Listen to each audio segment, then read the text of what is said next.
En esta noche, totalmente recomendado encender una llama de una vela en tu casa, ya que vamos a encontrarnos nuevamente con la oscuridad, aquella oscuridad que muchos niegan y han negado durante la historia, aquella oscuridad en donde se argumenta que Lucifer, como príncipe de las tinieblas, dice que es mejor que el ser humano no crea en la realidad de su existencia, para aprovecharse de ese escepticismo y así poder entrar en nuestras vidas, poder ingresar en nuestras almas y, por qué no, apoderarse de ellas.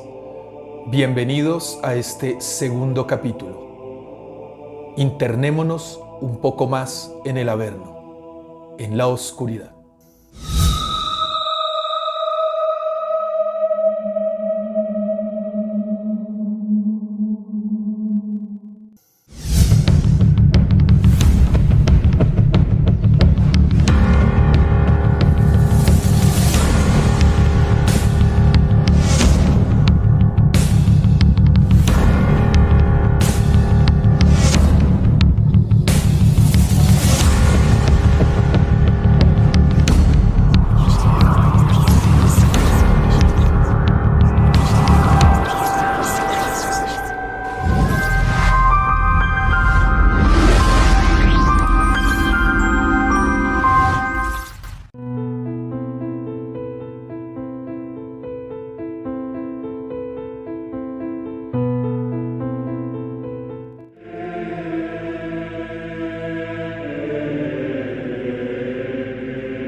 Tal vez precisamente por estas raíces tradicionales de religión que existen. Adicional, si yo veo este libro, se llama La Biblia del Adversario. Es justo, ¿cierto? El que más me pedían algunos adolescentes. Ok. Sí cambia algo, ¿no? Estamos acostumbrados a ver en este símbolo siempre el macho cabra. Sí. Tenemos otra simbología diferente, pero el solo hecho de su apariencia de libro negro con letras rojas y ese símbolo, van a haber muchas personas que no lo van a tomar a bien. Siempre van a decir lo que usted me explicaba ahorita.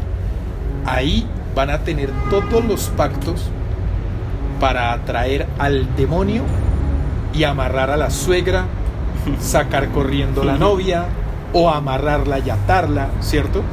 Es muy bueno lo que usted acaba de decir respecto a que este tipo de literatura va con otro concepto, un crecimiento personal espiritual bajo el lado de la mano izquierda.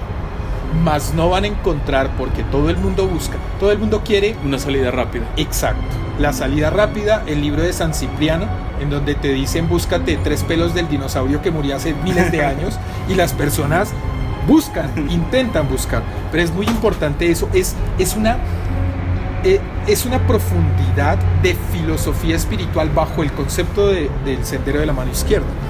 Ve aquí otro, ¿cierto? Magia Goetia, que nos habla precisamente, creo yo, bajo el símbolo que hay aquí, del proceso de los Séfiros. Así es. Tal vez va para la evolución individual de la y autotransformación. Autotransformación por cada uno de estos caminos de los Séfiros. Así es. Aunque aquí en este libro, a través del lado oscuro de la Sefirot o del árbol de la vida, que sería el árbol de la muerte, en sí lo que se ve en esta espiritualidad es el equilibrio, como le decía, buscando una balanza, la luz y la oscuridad, lo consciente y lo subconsciente, el hombre y el animal antiguo que está todavía morando dentro de nuestro subconsciente. En estos textos o bajo el luciferianismo, ¿se habla mal de ese Dios católico? No, porque es entendido cómo está constituido, que es una especie de control contra las personas. No se cree en dioses como tal, conscientes que están manejando los hilos del destino de todos los humanos. No se ve como un ser así, sino como una abstracción, como una forma de decir el todo, el universo, la naturaleza, y que según las religiones convencionales o los mismos caminos esotéricos lumínicos tratan de buscar la unión con eso y la disolución del ego, mientras que el sendero de la mano izquierda busca su fortalecimiento. No digo de la personalidad común, no digo de nuestros vicios y de nuestros defectos, yo digo de el descubrimiento de nuestra propia naturaleza y su expansión. Me refiero a ese ego, no al ilusorio.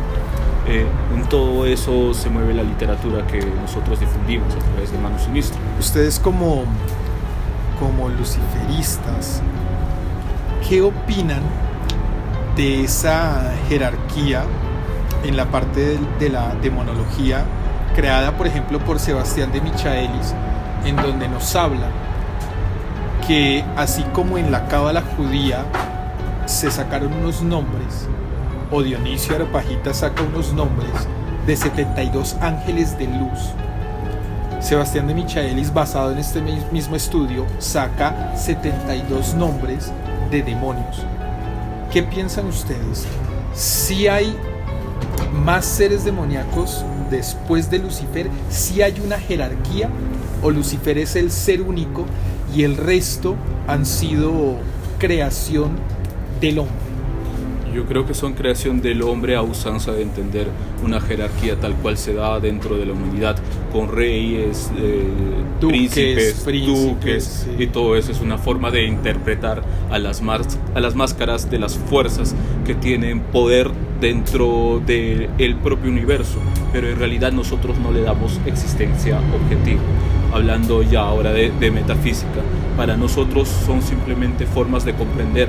Incluso dentro de la magia, algunos magos pueden utilizar los sistemas judio-cristianos para aprisionar a los demonios, obligarlos a hacer nuestra voluntad, sí. Pero en el fondo, luego del trance del ritual, el mago conoce que eso no es una realidad, sino lo que está operando ahí es su propia voluntad, y lo que está haciendo es crear formas dentro de las fuerzas del universo para poder interpretarlas y darles una dirección. En ese sentido, nosotros no creemos que existe objetivamente una jerarquía. Tal vez podríamos decir en este Lucifer que estaba mencionando que es un todo de luz y oscuridad, que es un Lucifer pagano y antiguo.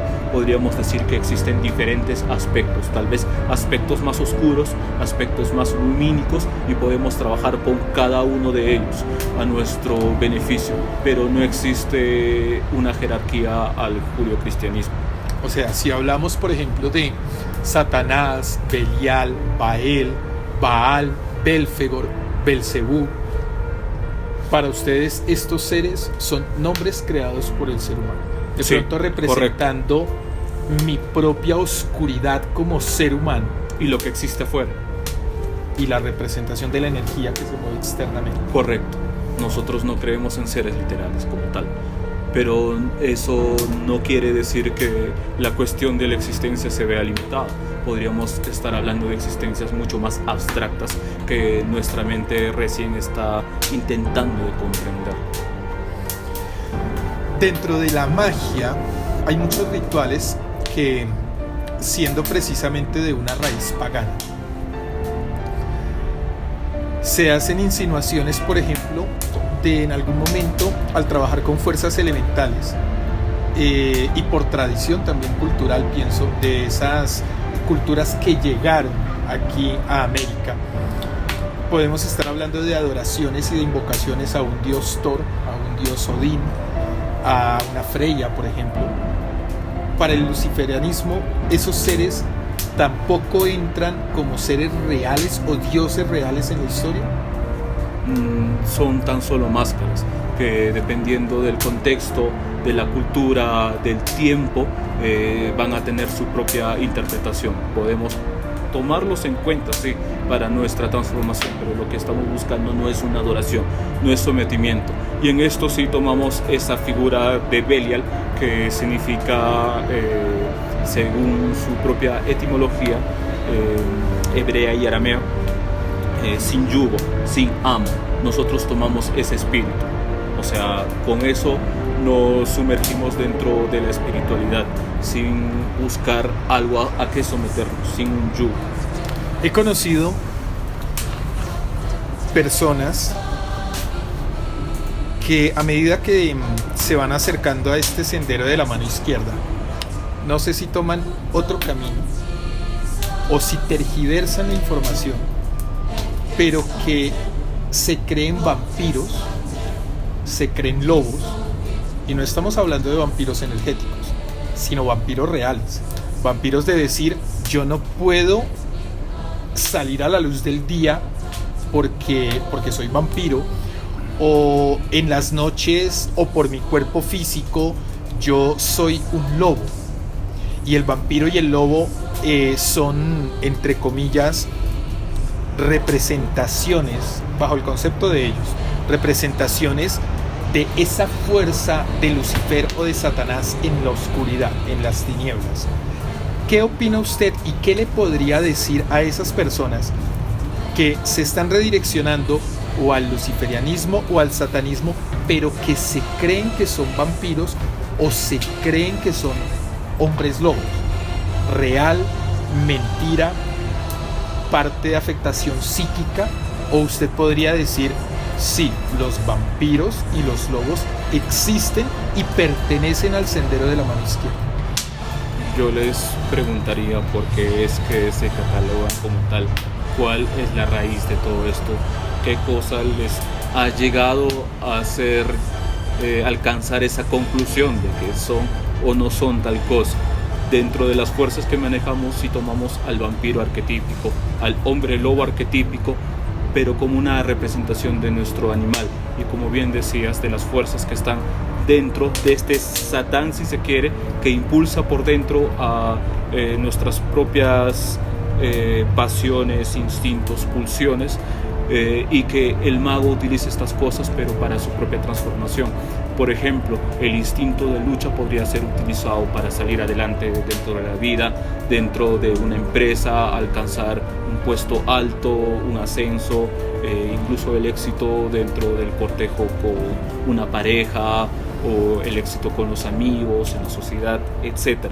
De ese tipo de forma podría ser interpretado toda esta energía y canalizada. Hablando en cuanto a lo energético, también se toma este tipo de fuerzas, pero para el propio fortalecimiento. Yo creo que es un tema también extenso y espero que podamos debatir. Aquí en Colombia sucedió algo. Hace unos años atrás tuve la oportunidad de entrevistar a un señor de nombre Víctor Damián Rosso. No sé si ha escuchado o si en Perú se llegó a saber de este señor. Este señor, aquí en Colombia, en el departamento del Quindío, construyó una iglesia. Él lo denomina el Templo Semillas de Luz. Es un templo que es o fue creado bajo el concepto de la adoración a Lucifer. Tuve la oportunidad de compartir con él. Estuve 2 noches en ese lugar con Isabel Goyeneche, que también pertenece al grupo investigativo. Hicimos una entrevista con él. Hicimos una investigación con los equipos que utilizamos para hacer, digamos, o detectar energías paranormales en algún lugar. Y él argumenta y dice que fue autorizado por los luciferianistas de prácticamente todo el mundo, digamos por los más importantes, y que fue apoyado por ellos y por muchos seguidores del luciferianismo para crear este templo, que fueron donaciones de todos los luciferianistas, porque el objetivo como tal era que en algún momento los luciferianistas de más alto cargo vinieran a este templo por lo menos una vez al año para hacer esta adoración a Lucifer y para hacer rituales de pactos, rituales en donde él mismo ofrece pactos para atraer al ser amado, para que si usted es pobre, no sé, págueme $1.000.000 y yo le hago el pacto para sacarlo de esta pobreza, ¿cierto? Pero primero consigue ese millón. Ah, sí, claro, primero hay que cancelarle. Y Incluso él ha recibido amenazas. Dentro de la entrevista me muestra una amenaza telefónica de algunas personas, tanto satanistas como algunos luciferianistas, que lo llaman amenazante, diciéndole que no sea payaso, que no sea mentiroso, que este templo no es real, que él no es ningún luciferianista, que todo lo que él dice es mentira. Pero desde aquí le digo, ojalá algún día tuviera la oportunidad de conocer este templo. Es un templo impresionante. Decía yo, incluso mejor o más bonito que muchas iglesias católicas que tienen estos recursos de Roma para crear sus templos. Pero él actualmente sigue ejerciendo en este lugar y lleva personas a hacer de pronto rituales, aparentemente, como le digo, de beneficio económico, de superación, de amarrar a la novia, de sacar corriendo a la suegra y etcétera. ¿Es real que él es luciferianista? ¿Usted tiene idea o concepto dentro de todo lo que usted se mueve a nivel Latinoamérica del cargo que él dice tener dentro del luciferianismo? Para empezar, yo creo que todo el discurso que se despacha este personaje, que si bien podría ser simpático y hasta me gustaría conocerlo, viene desde la raíz de nuestro propio concepto de las cosas en la sociedad, de lo que la gente cree que son las cosas, que es la venta del alma, de que nosotros podríamos hacer rituales para obtener parejas, que rituales para hacer pactos, salidas rápidas, y se aprovecha este tipo de persona. También no solo existe él, yo estoy consciente de muchos otros que se aprovechan de las personas de forma económica, de forma sexual, sí, de forma psicológica para manipularla y poder manejarla a su manera. Yo les diría a las personas que nos están viendo que los individuos, los espíritus que están realmente en este camino no están entrometidos en cuestiones de manejar vidas ajenas, están demasiado ocupados consigo mismos. A mí me gustaría que este personaje mencionara nombre por nombre quiénes son todos estos líderes que lo avalan. Estos líderes ya fantasmales, sombríos, porque no existen. No estoy diciendo que sean sobrenaturales, porque en realidad nadie va a respaldar todo ese sinsentido y argumento de cristianismo invertido que él utiliza, que es lo que la gente cree y que le están haciendo engordar la billetera. Sí. Pero yo creo que realmente todo lo que él está promoviendo es falso. Sí soy consciente de las cosas porque es un personaje bastante mediático, ha salido por muchos medios internacionales. Cuando yo estaba abriendo la IML, o cuando estaba apoyando a su apertura, cuando apenas era un coordinador y no ahora como líder internacional, creo que tomó todas estas cosas, este boom mediático que nosotros también estábamos difundiendo con la IML en Houston, y de eso se aprovechó y también para sacar todas las cosas.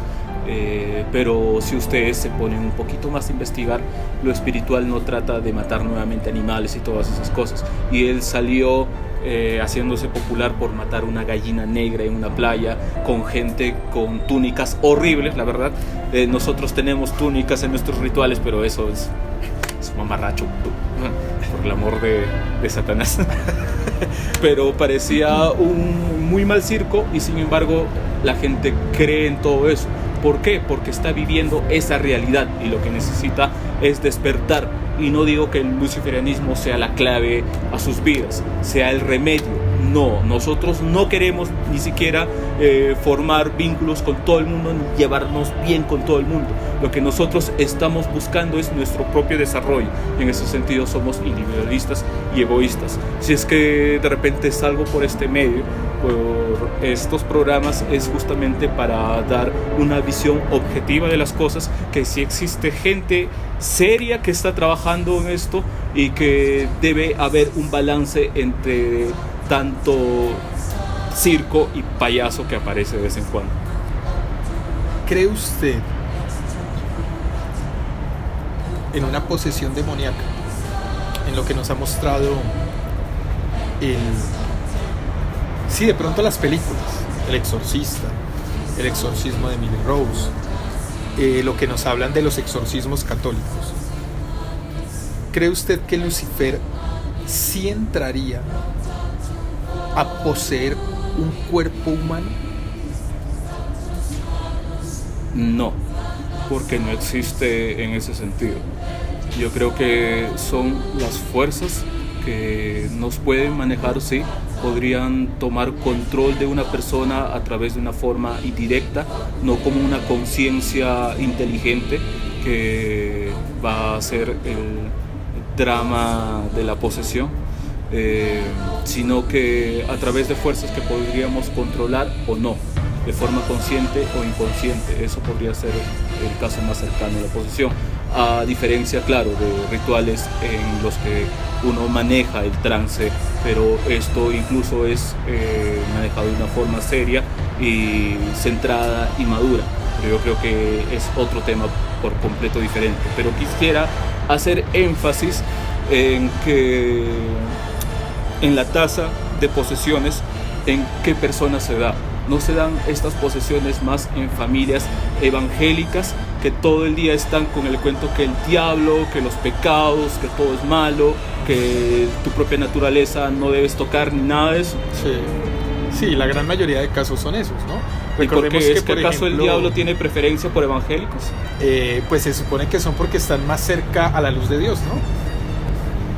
Se supone. Incluso hay una película que se asimila mucho, en donde cuando se habla de estigmas, siempre también se ha dicho que los estigmas le suceden es al sacerdote o a la monja o a aquella persona que está o es tan religiosa, ¿cierto? Que por eso Jesús o Dios les da ese privilegio de vivir esta parte del estigma. Pero hay una película de los 90s tal vez, que se llama Estigmas, que nos muestran precisamente una mujer que ni siquiera cree en Dios, ¿cierto? Pero que sí pasa por este proceso de la estigmatización. ¿Qué piensa usted como, llamémoslo, líder en gran parte del sendero de la mano izquierda, del luciferianismo, también de los estigmas? Ya tenemos claro que de pronto la posición en una posesión podrían ser, ¿por qué no?, los demonios creados por el mismo ser humano y que se conforman en energías, ¿cierto? Y que pueden llegar a atacar a esa persona. Igual todos somos energía y todos somos creadores todo el tiempo. Así que pueden haber lo que denominamos en parapsicología tulpas, que se crean y que sí están pendientes ahí en qué momento tú permites que yo entre a fregarte la vida. Respecto a los estigmas, ¿qué sucedería en ese caso? Pero es que acaso estos tulpas o máscaras deíficas también no tienen un inicio con el humano que interpreta y les da forma y sí, tienen de alguna forma una existencia individual, particular por sí misma, pero vienen de uno mismo. No son un reflejo de nuestra propia psicología, de las fuerzas que se manejan en el universo. Yo creo que algunas personas podrían sí ser susceptibles a ser dirigidas por estas fuerzas a través de estas máscaras, pero yo creo que son casos muy específicos, muy cerrados, y que el mago, cuando está trabajando con ellas, es consciente de eso y le da un control, y que existe a su vez en todo este tema mucha sugestión. Mucho de parte religioso-cultural, que es lo que permite que las personas se sientan poseídas y se desequilibren, cuando no lo están en realidad. Paul, yo le comentaba precisamente que bajo mi concepto de familia, a mí me bautizaron, me hicieron la primera comunión, la confirmación bajo la parte católica, pero nunca me preguntaron si yo quería. Es más, tengo recuerdos de mi bautismo por las fotos. De la primera comunión y de la confirmación, sí, obviamente tengo más recuerdos, pero de mi bautismo tengo recuerdo por las fotos. Ustedes, dentro del luciferismo, también tienen estas pautas de un bautismo, no sé, de una primera comunión, una confirmación. ¿Es obligatorio hacerlo? O como en el caso de nosotros, cuando pertenecemos a una religión católica, cristiana, que incluso, por ejemplo, pues mis papás nunca me preguntaron, y de niño haberme dicho, ¿usted quiere ser católico? lo vamos a bautizar. No, nunca me preguntaron, nunca tuve esa opción de decir sí, no, acepto, ¿sí? Sino o ha existido siempre ya como esa regla general. O sea, te bautizamos y ya, primera comunión y ya, confirmación y ya, ni siquiera te preguntan. En el luciferianismo existe también esta etapa, existe un bautismo, existen unas reglas que tienes que hacerlo, o si no, no puedes ser luciferianista. ¿O cómo se mueve esto allí? Habría que definir los conceptos en cuanto a iniciación y a todo eso, pero me gustaría hacer referencia al propio cristianismo. Hubo una división, el luteranismo, que entre muchas cosas que estaba protestando, abogaba porque uno debía bautizarse en la adultez, cuando uno ya era maduro, consciente de todas las cosas, y eso no debía imponerse a los recién nacidos, sino que debía darse ya a una edad madura. Es más, la historia nos cuenta que Jesús fue bautizado a los 32 años. Por supuesto, por supuesto. En los pueblos antiguos se da un punto bastante importante para remarcar, y eso es una iniciación a una nueva etapa de la vida, por ejemplo, de la adolescencia a la adultez. Antes de pasar por eso, uno atraviesa a través de, valga la redundancia, de ciertos rituales. No sé, se me vienen a la mente, por ejemplo, los cortes que se realizan, que se lanzan a través de precipicios, que se ponen hormigas en las manos, y todo eso para demostrar que están alcanzando un nuevo punto en su vida, un nuevo punto de la conciencia. Yo creo que esto es como una forma de rememorar nuestras propias fases biológicas y químicas que se va dando en el organismo y nuestra evolución, y así es como lo ha interpretado el humano. En cuanto a la iniciación dentro del satanismo, del sendero de la mano izquierda, del luciferianismo, lo que se tiene en cuenta es el descubrimiento y el rechazo de lo que uno conocía anteriormente, la religión, la percepción que teníamos, y vamos a asesinar a todo esto, a matar a todo esto, a destruir como si se tratase un jarrón, un pedazo de arcilla, para revelar el verdadero contenido que yace dentro. Entonces esto es un ir en contra de todas esas cosas que creíamos antes sagradas, no porque realmente lo sean, sino porque a nuestra mente le parecía antes que lo fuera, y estamos tomando un paso consciente a una nueva vida. Entonces esto podría ser un bautismo, una iniciación, pero el sentido es la toma de una nueva vida, de un mirar hacia adentro y del encuentro con nuestro verdadero ser. Ese es el sentido que nosotros tomamos, y realizamos algunos rituales cuando estamos dando la bienvenida a un nuevo miembro, a un nuevo hermano. Pero esto también es a razón de que la persona es apta para ello. No es que una persona viene diciendo, oye, te pago tal cantidad y voy a ser un iniciado y ya. No funciona de esa manera. Nosotros hacemos un análisis de perfil psicológico antes, si la persona es apta o no, y si ha tenido antecedentes judiciales. Y si es que está bien en todo eso y lo vemos apto, ahí podría ser parte de nuestro círculo, de un círculo de anarquistas e individualistas que están compartiendo cada uno una idea de un propio camino al encuentro de sí mismo, y por eso nos estamos reuniendo en un grupo y comunidad. Eso me llama mucho la atención, porque hay personas que precisamente creen que entre más asesinan, entre más violan mujeres, hombres, niños, entre más maldades hacen, más podrían estar cerca a entrar a este círculo que aparentemente ustedes pertenecen o llaman dentro del ocultismo. Eso es muy importante, porque he conocido, vuelvo y repito, muchas personas que creen eso. Dicen, no, es que yo anoche me maté 7 gatos, y para el 31 de octubre me voy a matar un niño y me voy a envenenar dulces a darle a muchos niños para que se mueran, porque es que ahí estoy voy a estar más cerca de mi padre Lucifer. Es muy importante lo que usted nos está contando, porque sí hay personas que tergiversan esa información y llegan a hacer este tipo de situaciones. Yo estoy viendo con esta entrevista, Paul, que realmente la filosofía de ustedes, la real filosofía de pronto del luciferianismo, es algo similar. Es por dar un ejemplo. Conocemos a un Mahoma, a un Buda, a un Yahvé, a un Jesús, a un Dios musulmán, a un Dios que nos muestra un Corán, que nosotros desde aquí sencillamente, porque a veces sin estudio nos dicen, no, es que Buda es la reencarnación de Jesús, Krishna es de la luz y demás.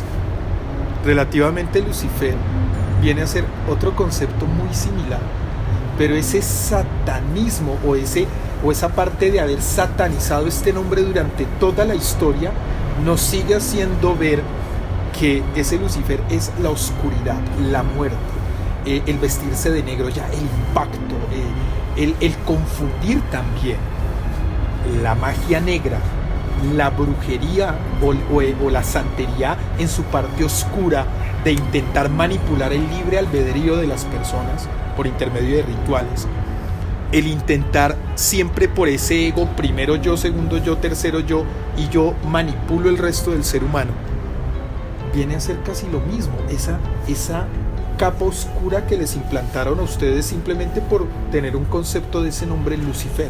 ¿O estoy equivocado? Sí, muchas personas ven en el exterior que esto es una cosa, que esto es una mímica de todas estas cuestiones que se creen y que se toman por ciertas en la cultura popular, pero las cosas no son así. Nosotros sí podríamos tomar algunos elementos de la cultura para transformarnos a nosotros mismos, para desafiarnos. Es como encontrar y buscar a este Satanás, al llamarlo, y al ver que se va a manifestar de otra forma, no a través de algo espiritual, sino a través de nuestras propias cualidades y principios, que se está dando la transformación, y vemos que todos estos elementos del pasado no tienen validez real en nuestras vidas, y por eso es que esta gente simplemente está siguiendo el juego a todo este circo. Yo creo que también nosotros en nuestro círculo no nos vemos como víctimas, no nos vemos como que somos incomprendidos, y no nos interesa, la verdad, que la gente pueda tener una idea final sobre nosotros. Nos interesa poder conectar con los nuestros, como hemos encontrado con la gente aquí en Colombia, como yo mismo me he encontrado con la gente que nos está prestando este espacio en Art Versus, con el dúo que compone Don Nadie, y con muchos otros luciferinos que lo son más por esencia que por palabra. Nosotros estamos interesados en componer una comunidad anárquica con esos rechazados, con esos parias, con esos herejes, pero que se mantienen como pilares fuertes, como sí mismos, como realizados. En ellos mismos estamos interesados. Pero, no dentro de esta anarquía tampoco está, o sí está, el concepto de acabar con el resto de religiones. No nos interesa. No nos interesa meternos a cambiar el mundo, sino nuestro propio mundo. Okay. ¿Le gustaría que con el paso del tiempo se dejara de manejar esa palabra de ocultismo? Porque es que realmente yo creo que ya con el paso del tiempo todos estos temas ocultos, la magia ancestral y todo esto, se llamaba oculto. ¿Usted cree que aún se merece que el luciferianismo se siga denominando dentro de esta gama del ocultismo? Es atractivo, es transformador, pero nosotros simplemente vamos a seguir con lo nuestro. Y las personas que encuentren a esa esencia bajo el nombre que ellos prefieran, en cada cultura en la que están, van a hacer transformaciones, van a estar contentos con todo eso, sin importar el devenir de afuera. La verdad, no nos importa el exterior. ¿Qué opina usted de los espíritus, de los fantasmas? ¿Cree en ellos? ¿Cree que existen? Tengo mi propia concepción, pero esto no estaría relacionado necesariamente al luciferianismo o al sendero de la mano izquierda, sino en práctica individual. Yo creo que las personas estamos constituidas por tres partes importantes. El cuerpo físico, que a su vez tiene al cuerpo astral o alma, y que a su vez esta alma envuelve al espíritu o la esencia o la chispa que anima todo esto. Yo creo que nuestra mente, nuestros recuerdos, todo lo que somos es algo físico, pero que sin embargo impregna de una forma energética hasta este cuerpo astral y a esta alma. Cuando nosotros morimos, queda todavía la alma deambulando, pensando que está viva, está tratando de tener una existencia como un reflejo de lo que antes fue, hasta que finalmente, como cualquier otra energía, se va a difuminar, mientras que la chispa que nos anima es la que va tal vez reencarnando o tal vez vuelve al propio universo. Esa es mi concepción y lo que he descubierto a lo largo de los años. Paul, ¿cree usted que ha visto en algún momento de su vida un fantasma, un espíritu? He tenido interacción con todo esto, con muchas cosas que podrían ser denominadas fantasmas, demonios, otros seres, incluso cosas que no tienen una denominación como tal. Yo creo principalmente que son fuerzas que nosotros le damos una cara para poder interactuar con ellas, y esto es más que nada cierto dentro de las evocaciones que realizamos dentro de la magia, y el propósito de esto es más que nada el resultado, no la experiencia como tal. No nos embarcamos en este tipo de prácticas para ver si se mueve la planchita y ya, sino que vamos determinados por una transformación que vamos a tener. Aleister Crowley, uno de los ocultistas más famosos, decía al final de sus años, como unos 4 o 5 años de morir, en un libro que ha publicado que se llama Magia sin lágrimas, que es como una entrada fácil a sus obras, que él también ha interactuado con ángeles, con demonios, con otros planos, con el árbol de la vida, con tantas cosas, y sin embargo él no le da una existencia objetiva a todo esto, no dice una palabra final sobre esto y sigue ahí con la incógnita de si existe o no, no lo sé. Pero lo que me ha importado al final ha sido el resultado que he obtenido en mi vida, el conocimiento que he ganado, la transformación, y eso es lo que nosotros vemos en la magia. Pero tampoco es que suframos de maguitis y estamos dependiendo siempre de estados alterados, de espíritus, de magia, de todo eso, sino que vemos por nuestra realización en el aquí y ahora. Eso es algo muy importante, porque yo pienso que bajo el concepto de lo que sea que rodee nuestra vida, si da un resultado positivo, es porque se están haciendo las cosas bien. ¿A qué me refiero? Hay muchas personas que dicen, yo le voy a hacer un trabajo para la prosperidad, un pacto, de pronto como Víctor Damián, un pacto para que usted sea estrella de Hollywood, para que tenga dinero, para que tenga carros, Pero cuando usted analiza la vida de esa persona, en muchas ocasiones ve que es una persona que tiene un consultorio en cualquier lugar de una ciudad en donde ni siquiera tiene para comer. Pero aún así dicen que bajo el concepto, o bien sea con Lucifer, con Satanás, con Dios, con los ángeles, le van a hacer un ritual para la prosperidad.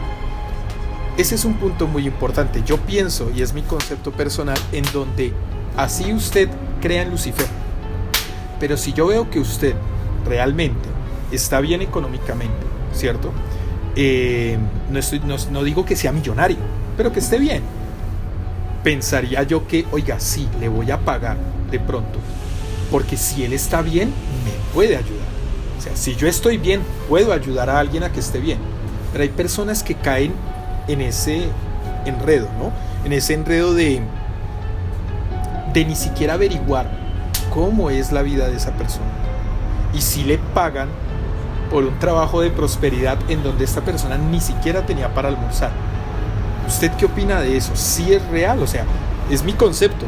Yo puedo ayudar si yo estoy bien, pero ¿cómo voy yo a armonizar una relación de pareja si he tenido 30 relaciones en mi vida y en todas he fracasado, y soy solo y ni siquiera mis hijos me quieren? ¿Qué opina usted de eso? Habríamos que hablar sobre el concepto de creencia. Además, la creencia para mí es algo frágil, algo voluble y una construcción mental. mientras que hay cosas que de verdad sí tienen fuerza en nuestra vida, como las fuerzas de la física, las fuerzas de la energía y algunos principios que se manifiestan en nuestras vidas.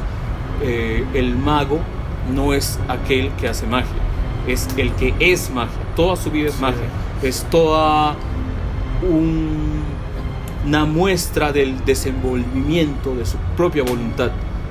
Así es que yo creo que justamente como vas hablando acerca de esto, si una persona no ha logrado un punto de realización en su propia vida, no puede compartir eso, ni siquiera energéticamente, ni mágicamente, ni siquiera como un ejemplo. Más bien las personas se están dejando llevar por la superstición, porque esta persona le va a garantizar y todo eso. Hay algo también muy importante dentro de la magia, un concepto que es conocido como la esfera de las posibilidades, que uno va a lograr las cosas según lo que pueda alcanzar. Por ejemplo, si uno realiza un ritual para atraer dinero, no va a aparecer un duende con una bolsa de oro y le va a dar y toma ya, asunto solucionado, sí, con el ritual correcto, y ya, no va a pasar nunca, olvídense de eso. Lo que sí es más factible es que esta persona podría luego del ritual ser más receptivo a lo que podría haber a su alrededor, a las oportunidades en su trabajo, o de repente en la calle está viendo más de cerca, poniendo más atención y encuentra una billetera botada. Podría dirigirlo. Unos podrían decir que esto es psicológico, otros espiritual. Yo lo veo como ambos, pero de esa forma opera la magia, y según uno se va fortaleciendo, va expandiendo esa esfera. Pero no es que una persona de la nada quiere estar con Pamela Anderson, bueno, tal vez esté caduco con este ejemplo, pero no es que va a hacer un ritual, va a ir a un X y quiere esa mujer y no va a pasar nada. ¿Por qué? Porque no tiene los medios para entrar a su círculo social, ni siquiera le conoce y ni siquiera está de una forma atractiva, apetecible a ese tipo de persona. Así es que no se va a dar eso, ni tampoco una persona de la nada va a ganar la lotería habiendo tantas voluntades concentradas por ganarla, sino que todo se va a dar según las posibilidades. Así es que yo creo que simplemente hay muchos timadores en todo este campo. Bueno, no sé, quiere por último decirle algunas palabras a aquellas personas que van a ver esta entrevista. Espero, Paul, que tengamos muchas más oportunidades. Hay muchos temas que son extensos y que quedan aquí como a entrecortar. Creo que compraré varios de sus libros. Me interesa estudiar un poco más allá. ¿Qué tal que después yo sea aquí el mayor luciferianista en Colombia? Cambiamos, me voy yo a vivir a Perú y usted se viene para acá. Okay. Libros muy interesantes, estaré muy al tanto a ver. No sé, algo que quiera de pronto redireccionar a aquellas personas que van a ver esta entrevista. Más que creer en esta entrevista, yo les invitaría a que las personas juzguen todo.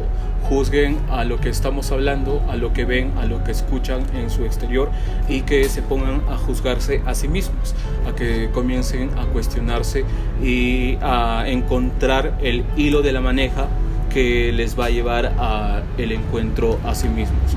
Eso yo creo que es uno de los principales objetivos dentro de la magia y que quería resaltar en esta entrevista. Cualquier persona que esté interesada dentro de estos temas de una forma seria, que quiera buscar la autotransformación, les invito a estudiar. Esto es un camino que requiere muchísima dedicación, años y años. No hay salidas rápidas. Olvídense de las velas, del incienso, incluso de las cámaras rituales, sino céntrense en mirar hacia adentro. Solo ahí van a encontrar la magia. Algunas personas pueden encontrar esto a través del estudio, a través de los libros, es una gran ayuda, también a través de algunas personas, pero cuidado con ellas. Pero sobre todo la esencia de la divinidad lo van a encontrar en su interior. Y pues nada, de mi parte recuerden que, como le decía yo a Paul, sin luz no existe la oscuridad, y sin oscuridad no puede existir la luz. Todo en la vida es una balanza, Es un concepto diferente a lo que se nos ha maquillado en la historia, en el mundo. Y pues nada. Gracias. Un placer y ojalá que volvamos a hablar de todos estos temas. Queda mucho por qué hablar. Que así sea. Bueno, de acuerdo a todo el manejo energético que ustedes hacen en este sitio, yo quiero hacerles una pregunta. ¿Ustedes han tenido alguna percepción de una energía espiritual en este sitio? ¿Han percibido espíritus, energías, lo que llamamos fantasmas? Sí, efectivamente fue, la iniciación que tuvimos. Cuando llegamos a esta casa tuvimos como una especie de evento paranormal en el cual, como que era como ineludible entender que había otro lado. Efectivamente nosotros veníamos de una estructura muy vertical, y cuando llegamos a este espacio que es totalmente horizontal, salvaje, lleno de vida verde, se emancipó de una manera tan elocuente que decidimos dialogar con esa fuerza. Tanto que incluso ustedes que han venido hoy y nos han mostrado sus ouijas, sus tablas ouijas como electrónicas, se ha manifestado como la estructura psíquica, mística del lugar. Entonces, pues por supuesto, sí, muy bienvenido, muy amables con ella. ¿Se atreverían ustedes a compartir una investigación paranormal con nosotros en este sitio? ¿Por qué no? Ok. Bueno, queda pendiente una posibilidad de hacerlo en esta casa estamos en un sitio también muy estratégico para manejo energético. Así que nuevamente les digo muchísimas gracias por abrirnos las puertas de su casa, por permitirnos venir a este sitio, compartir con ustedes esta entrevista, y queda pendiente una aceptación final para la investigación. ¿Listo, muchachos? Por favor, muchas gracias. Muchas gracias.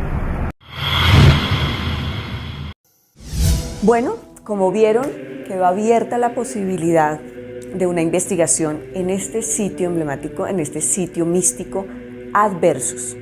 Recuerden que esta investigación, esta entrevista se dio en el 2019, así que vamos a retomar el contacto con ellos y ver la viabilidad de hacerlo.